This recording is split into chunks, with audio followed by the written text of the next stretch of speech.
die Realität. Ja, das ist gerade mein Stand. Und ich finde das schlimm.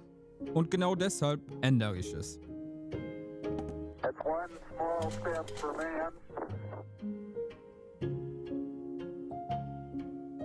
Etwas Kontext. Seit der Kleine da ist, hat sich alles verschoben.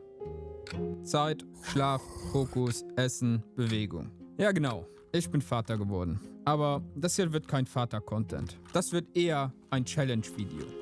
Für mich und für dich, wenn du Bock hast. Denn wenn ich jetzt nicht aufpasse, driftet mein Leben ab. Hier geht es nicht um Tipps. Und es geht nicht darum, irgendwem zu zeigen, wie man es besser macht. Es geht um mich und um eine Entscheidung. Die Wahrheit. Tja, wer hätt's gedacht? Ich habe im letzten Jahr zugenommen. War wohl mitschwanger. Ich merke das. Körperlich und im Kopf. Ich bin nicht krank oder fett, aber ich kenne mich. Und wenn ich es jetzt ignoriere, wird's normal. Und ich will nachher nicht, dass mein Standard, naja, passt schon wird. So bin ich nicht. Die Entscheidung. Ab diesem Jahresbeginn bin ich ein Jahr in Elternzeit. Meine Frau arbeitet Vollzeit weiter. Ich bin selbstständig. Das heißt, ich kann mir alles so hinlegen, wie ich will. Und genau deshalb ist das gefährlich. Diese Freiheit wird schnell mal zu Chaos. Deshalb will ich die nächsten Monate bewusst anders leben. Das Experiment. Erstmal 30-Tage-Challenge. Wenn ich 30 Tage geschafft habe, passe ich wieder an und mache nochmal 30 Tage, bis ich wieder in Form bin. Vielleicht wird's nicht perfekt, aber wenigstens konsequent. Die Regeln. Regel Nummer 1. Sport. Jeden Tag 30 Minuten Bewegung. Wenn ein Tag ausfällt, wird die Zeit auf den nächsten Tag übertragen. Das ist keine Strafe, sondern Prinzip. Nichts wird gelöscht. Somit gibt's kein Aufschieben. Regel Nummer 2. Essen. Ja, ich esse unfassbar gerne. Kochen tue ich meist selber. Deshalb koche ich weiterhin. Aber weniger deftig. Weniger Kalorien, mehr Energie. Regel Nummer 3. Routine. 7 Uhr aufstehen, 23 bis 24 Uhr schlafen gehen. Ja, ich bin halt eine Nachteule und wenn ich keine klare Routine habe, fällt es mir schwer, schlafen zu gehen. Also klare Uhrzeiten auch am Wochenende. Regel Nummer 4. Arbeit. Arbeit passiert in Zeitfenstern. Und dazu komme ich noch. Regel Nummer 5. No Screen fürs Kind. Wir wollen so wenig Bildschirmzeit für den Kleinen wie nur möglich. Das wird und ist am härtesten. Nicht fürs Kind, für mich. Weil es bedeutet, ich kann nicht mal eben schnell was arbeiten. Und darum braucht es einen klaren Plan. Regel Nummer 6. Alkohol Open End. Ja, seit der Geburt des Kleinen trinke ich keinen Alkohol mehr. Nicht als Moralnummer, sondern als Statement an mich selbst. Nicht zu Weihnachten, nicht zu Silvester. Ich hatte 3 Gläser Wein an meinem Geburtstag. In einem edlen Restaurant in Zermatt. Wow. Das war's. war Und das ist mega. auch jetzt 2 Monate her. Open End. Kein Countdown, kein Ziel. Ich mach's einfach. Der Plan. Wir haben das als Paar einmal sauber geplant und aufgeteilt. Meine Frau übernimmt 7 bis 9, 12 bis 14, 19 bis 21. Das sind dann meine Arbeitsfenster. Schneiden, scripten, organisieren. Filmen kann ich ja mit dem Kleinen an der Seite. Aber Bildschirm geht nur, wenn sie übernimmt. Aber ja, jetzt kommt die Wahrheit. Ein Baby hält sich nicht an Zeitfenster. Dem sind die egal. Der versteht das ja nicht. Also muss das System stimmen, ohne mir zu viel vorzunehmen, damit ich es durchziehe. Woran es scheitern könnte. Schlaf.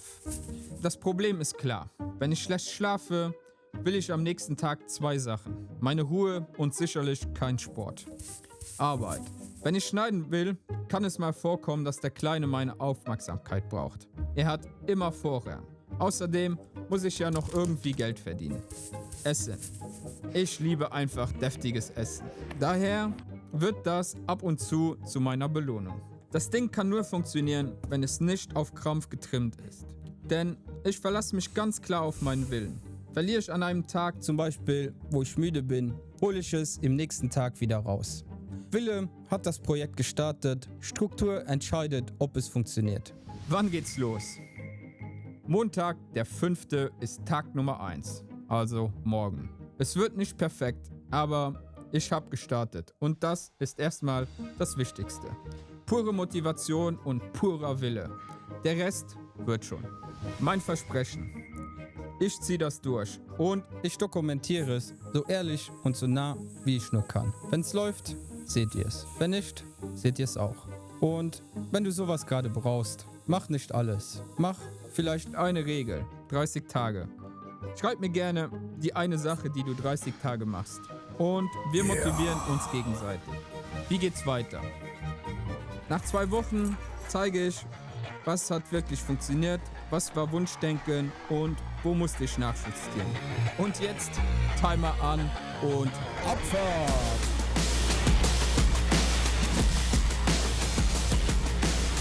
So, der erste Tag ist um.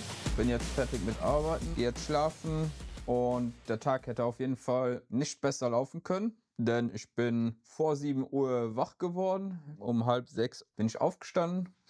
Ich habe 1,5 Stunden Sport gemacht, habe 400 irgendwas Kalorien verbraucht, habe 2-mal heute gekocht. Würde mal sagen, das war ein guter Tag. Ja, sehen wir, wie es morgen weitergeht. Auf jeden Fall dann, gute Nacht.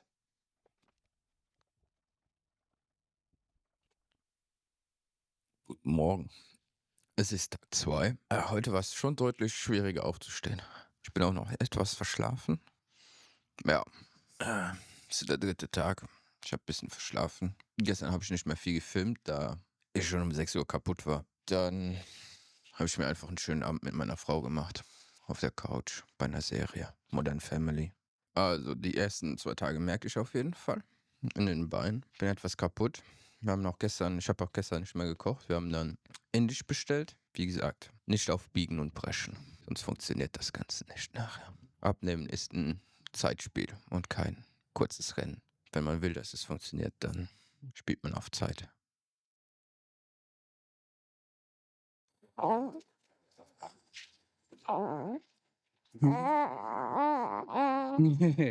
Ich bin mal wieder wandern. Mit dem Kleinen und ein bisschen Gepäck. Ich merke auf jeden Fall, dass die Routine schon vieles Positives hat. Und dieses Jahr will ich unbedingt wieder an Limits gehen, aber andere als vorher. Man kann nur in etwas besser werden, wenn man es versucht. Wenn man es gar nicht erst versucht, kann man auch nicht in irgendwas besser werden. Keine Drogen mehr, kein Alkohol. Ja, Prioritäten haben geändert. Mehr Fokus auf mich, Gesundheit, mental.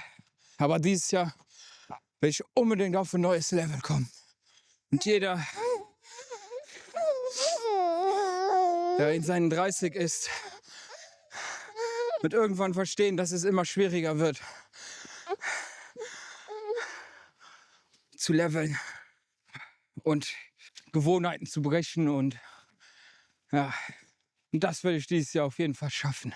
Und das hier ist der Anfang. Oder er war der Anfang. Denn ich könnte ja auch so wie viele andere einfach weiter zu Hause rumsitzen, mich bedauern oder was weiß ich, nichts ändern, sagen, andere sind schuld. Aber lass dir mal eins gesagt sein. Es sind nicht die anderen. Es bist du. Du und dein scheiß Schweinehund. Das ist das Problem. Nicht die anderen. Die anderen sind nicht schuld an irgendeiner Misere von dir selbst. Wenn du selbst nichts änderst, warum soll es jemand anders für dich tun? Also hör auf, dich selbst so zu bemitleiden. Geh raus und fang an zu leben. Und hör nicht auf das, was andere sagen. Hör auch nicht auf mich. Du musst immer nur auf dich selbst hören. Und das Beste für dich selbst wollen. Naja. So, ich glaube, das war mal genug Speech. Ja, was soll ich sagen? Das Video, was ihr gerade gesehen habt, sollte eigentlich viel größer werden. Aber ja, dann kam das Leben dazwischen und die Seven Wars Wildcard. Dadurch haben sich meine Prioritäten stark geändert. Und statt dass das Video auf meiner Festplatte verrottet, wollte ich es euch trotzdem zeigen. Denn da steckt zu viel Arbeit von mir drin. Es wird in Zukunft ein Update-Video zu der Thematik kommen und was meine Learnings daraus sind. Das Ganze wird sicher anders, als ich es mir vorgestellt hatte. Aber sicherlich mit ehrlichen Einblicken in diese Challenge. Und eines schon mal vorweg. Ich habe abgenommen, ich bin fitter geworden und genau das war ja ursprünglich mein Ziel. Die Bewegungs-Challenge ziehe ich weiterhin durch. Meine Ernährung habe ich komplett angepasst und ich stehe mittlerweile um 6 Uhr auf. Und abends ist jetzt Familienzeit. Vieles wurde anders, als ich es geplant hatte, aber ich meinte ja, nicht auf Biegen und Brechen. Wenn du Fragen hast, schreib's gerne in die Kommentare. Ich würde mich über einen Austausch mit euch riesig freuen. Bis dahin, Peace!